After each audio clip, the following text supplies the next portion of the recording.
इद्दत निकाह केस में जो गवाहान है जिसमें लतीफ़ है जो मुलाजिम था इमरान खान का, और दूसरा कौन चौधरी हो गया, मुफ्ती सईद जिन्होंने निकाह पढ़वाया, वो जो गवाह थे उनके जो बयान है इस केस में, उनको सलमान अकरम राजा साहब ने आज बुरी तरह जो है वो एक्सपोज किया है। अगर सजा मुअत्तली करनी होती ना तो उसमें सुप्रीम कोर्ट की एक जजमेंट है कि या तो जो ट्रायल है वो चल रहा हो, उसमें सजा ना हुई भी हो, या फिर सजा का जो ज्यादा हिस्सा है, आधे से ज्यादा हिस्सा वो मुलजिम काट चुका हो। तो दोनों सूरतें नहीं है। कौन भाई, अगर इस केस में इमरान खान बरी हो जाते हैं तो क्या इमरान खान बाहर आ जाएंगे? देखें, वो अब जो हालात पेश नज़र हैं अगर उनको हम देखें तो मेरे ख्याल में नहीं आएंगे, क्योंकि फिर उनकी किसी और केस में गिरफ्तारी डाल दी जाएगी। बिस्मिल्लाहिर्रहमानिर्रहीम, अस्सलाम वालेकुम। SNN के साथ में हूँ शाम फुरकान चौधरी। इस वक्त इस्लामाबाद हाई कोर्ट में मौजूद हूँ। कोर्ट रिपोर्टर और रज़ा मेरे साथ मौजूद हैं। आज दो केसेस पे बात करेंगे और कोशिश ये करेंगे अंदर की खबर लेंगे और अपने नाज़रीन तक पहुँचाएँगे। इद्दत केस के हवाले से एक अहम और बड़ी पेशरफ्त आज हो चुकी है, और दूसरा जस्टिस बाबर सत्तार के हवाले से क्या पेशरफ्त है उस केस पर भी बात करेंगे। अस्सलाम वालेकुम। वालेकुम सलाम। कैसे हैं ओन भाई? अल्हम्दुलिल्लाह। ओन भाई, सबसे पहले तो ये बताइएगा इद्दत केस में क्या पेशरफ्त हुई है, कोई अंदर की खबर बताएं, एक्सक्लूसिव खबर आज बतानी है आपने। हाँ जी, बिल्कुल। बिस्मिल्लाहिर्रहमानिर्रहीम। आज जो है वो इद्दत निकाह केस में सज़ा के खिलाफ अपीलों पर जो है वो समाइश थी। पहले जो आपने देखा कि सज़ा मुअत्तली की 27 जून को जो फैसला आया, उसके बाद जो सही। एहतजाज की सूरत हाल अख्तियार की गई, वहाँ पे आप मौजूद थे, वो देखा। उसके बाद क्योंकि ये इस्लामाबाद हाई कोर्ट की डायरेक्शन थी district and session court Islamabad को कि 10 दिन में जो है इन्होंने फैसला करना था, जो 27 जून को किया था सज़ा मुअत्तली का, और 1 माह में जो है वो मरकज़ी जो अपीलें हैं मानी पीटी और बुशरा बीबी की, इमरान खान की और बुशरा बीबी की, तो उस पे जो है इन्होंने फैसला करना था। तो 12 जून तक जो है ये मेरे ख्याल में फ़ैसला सुनाया जाएगा।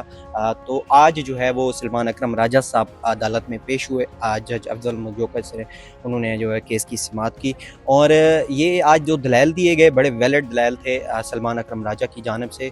उसमें जो है वो जो इद्दत निकाह केस में जो गवाहान है जिसमें लतीफ़ है जो मुलाजिम था इमरान खान का, और दूसरा कौन चौधरी हो गया, मुफ्ती सईद जिन्होंने निकाह पढ़वाया, वो जो गवाह थे उनके जो बयान है इस केस में, उनको सलमान अकरम राजा साहब ने आज बुरी तरह जो है वो एक्सपोज किया है कि किस तरह पहले इनके बयानात थे इस केस से पहले, और बाद में जो इन्होंने गवाही दी इस केस में उस वक्त जो है।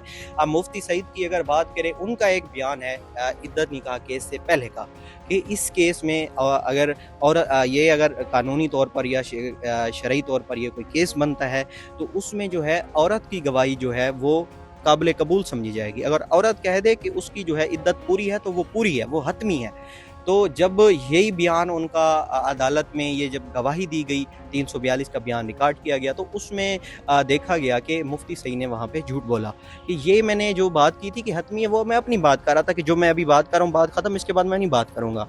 हालांकि ये भी इस्लाम में है, ये शरीयत है कि जब औरत अगर इसमें अपनी गवाही दे दे तो वो काबिल कबूल मानी जाएगी। और दूसरे अगर लतीफ़, वो तो एक बस घटिया बयान है, वो मैं कहना भी नहीं चाहता जो उसने अदालत में बयान रिकॉर्ड कराया।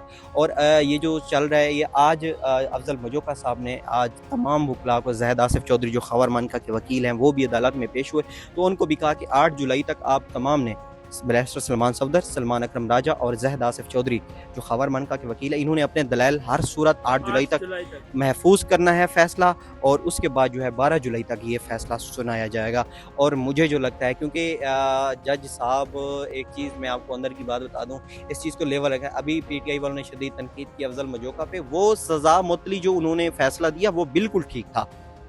वो बिल्कुल जो उन्होंने जो सुप्रीम कोर्ट के अहकामात थे या उनकी जजमेंट थी पहले की, उसके मुताबिक, क्योंकि ये देखें जब पहले समाअत हुई ना, उसमें एक सवाल किया गया कि बैरिस्टर सलमान सफदर को अफजल मजोका ने कहा था कि आप साबित करें कि ये जो सज़ा है ये मुख्तसर है, शॉर्ट सेंटेंस से सज़ा है। तो उन्होंने इस चीज़ को मेरे ख्याल में अब प्रूव नहीं किया था कि शॉर्ट सेंटेंस, क्योंकि अगर सज़ा मुअत्तली करनी होती ना तो उसमें सुप्रीम कोर्ट की एक जजमेंट है कि या तो जो ट्रायल है वो चल रहा हो, उसमें सज़ा ना हुई भी हो, या फिर सज़ा का जो ज़्यादा हिस्सा है, आधे से ज़्यादा हिस्सा वो मुलज़िम काट चुका हो। तो दोनों सूरतें नहीं हैं।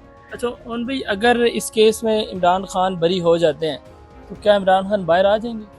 देखें, वो अब जो हालात पेश नज़र हैं अगर उनको हम देखें तो मेरे ख्याल में नहीं आएंगे, क्योंकि फिर उनकी किसी और केस में गिरफ्तारी डाल दी जाएगी। तो लीडरशिप ये कह रही है कारकुन तैयार हो जाएं, जल्द इस्तकबाल होगा खान साहब का डयाला के बाहर।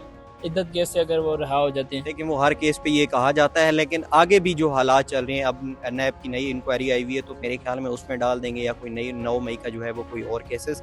बहरहाल अगर खान साहब बाहर आ जाते हैं तो वेल एंड गुड, और मुझे नहीं लगता कि जो है वो इनको इस केस की सज़ा मुअत्तल होने के बाद उनको बाहर आने देंगे, क्योंकि उनकी किसी और केस में लाजमी तौर पर गिरफ्तारी डाली जाएगी। अच्छा ऑन भाई, सेकेंडली मुझे ये बताएं, जस्टिस बाबर सत्तार केस में क्या पेशरफ्त हुई है? तमाम जर्नलिस्ट, तमाम सहाफ़ी बरादरी बड़ी बारीकी के साथ इस केस को देख रही है, क्या पेशरफ्त इस केस में हुई है? देखें, जस्टिस बाबर सत्तार जो इस्लामाबाद हाई कोर्ट के जज हैं, बड़े मोअज़्ज़ज़ जज हैं, उन्होंने एक दो ऐसी जजमेंट दी हैं जो इंतज़ामिया इस्लामाबाद की उनके खिलाफ थी, लेकिन वो ठीक थी। उन्होंने जो जजमेंट दी थी वो ठीक थी, और उसके बाद जो है उनकी फैमिली का जो डाटा लीक हुआ, उनके खिलाफ सोशल मीडिया पे जो मुहिम चलाई गई, तो आज उसमें बड़ी अहम पेशरफ्त हुई है। रजिस्ट्रार इस्लामाबाद हाई कोर्ट जो है, उन्होंने वज़ारत ख़ारजा और हाई कमीशन जो अमेरिका में पाकिस्तान का मुकीम है, तो उनके ज़रिए एक्स की जो ये ट्विटर के हुकाम है, उनको ख़त लिखा गया है कि इसमें जो है वो हमारी मामनत की जाए, और उसमें हवाला दिया गया भारतीय हुकूमत ने भी इस मामले इस उनके भी कोई ऐसे मामलात थे, और यूके के भी जो उन्होंने उनको ख़त लिखा था, और बाद में एक्स ने, ट्विटर ने जो है उनकी मामनत फराहम की थी। तो आज जो है ये बड़ी अहम पेशरफ्त हुई है, एक्स के हुकाम को ये ख़त लिख दिया गया है कि इस केस में जो है वो जो तहकीकाती इदारे हैं, जिन अकाउंट से जस्टिस बाबर सत्तार की सोशल मीडिया मुहिम चलाई गई, उनकी फैमिली का डाटा लीक किया गया, उनकी भी अकाउंट की जो है वो एक लिस्ट उसके साथ मुंसलिक कर दी गई है कि ये अकाउंट है, ठीक है, और इसमें जो है इनकी तहकीकात के लिए हमारे साथ जो है आप मामलत करें। तो देखिए कि अब आज अदालत ने कहा है कि ये बड़ा अहम होगा कि अगर एक्स जो है वो ट्विटर अपना कोई नुमाइंदा भेज के जो है वो इस केस में हमारी मामलत करते हैं। अच्छा ऑन भाई, ट्विटर की बंदिश के हवाले से भी काफ़ी केसेस हमने यहाँ पर देखे हैं, क्या समझते हैं इस हवाले से कोई नई पेशरफ्त आने वाली है? क्या पाकिस्तान में ट्विटर के ऊपर, या कहा जाए जिस तरह सहाफ़ियों के ऊपर कदगन लगाई जा रही है थ्रू ट्विटर, तो कोई रिलीज़ इसमें होगा काम? नहीं होगा, क्योंकि देखें सिंध हाई कोर्ट ने कई दफ़ा आर्डर दिए कि ट्विटर को एक्स को बहाल किया जाए, वो फैसला उड़ा दिया गया। इस्लामाबाद हाई कोर्ट में हमारे साथियों की जानिब से एक पटिशन भी दायर की गई कि एक्स को जो है वो बहाल किया जाए, उसको आपने देखा कि उस पटिशन को भी उड़ा दिया गया। तो अब जिस मुल्क के जो वज़ीर इत्तलात हैं हमारे अता तारड़ साहब, अब वो कहते हैं, एक दिन कहते हैं कि ट्विटर जो है वो किसने कहा बंद है, ट्वीट तो हो रहे हैं, अब वो वीपीएन लगा के खुद ट्वीट कर रहे हैं। मतलब इस तरह की बेशर्मी और बेहयाई, जब एक वजीर हो के ये कहे कि ट्विटर, तो अगले दिन आप कहें यार ट्विटर तो वीपीएन के ज़रिए से, तो ये मुझे नहीं लगता कि अभी, क्योंकि ट्विटर पे ये काफ़ी ज़्यादा इनको एक्सपोज किया गया था, और ये इन लोगों की जो है वो काफ़ी सारे जो मामलात है सामने आए थे, तो इस वजह से अभी मुमकिन ही नहीं है कि ये ट्विटर को बहाल करें। Thank you so much.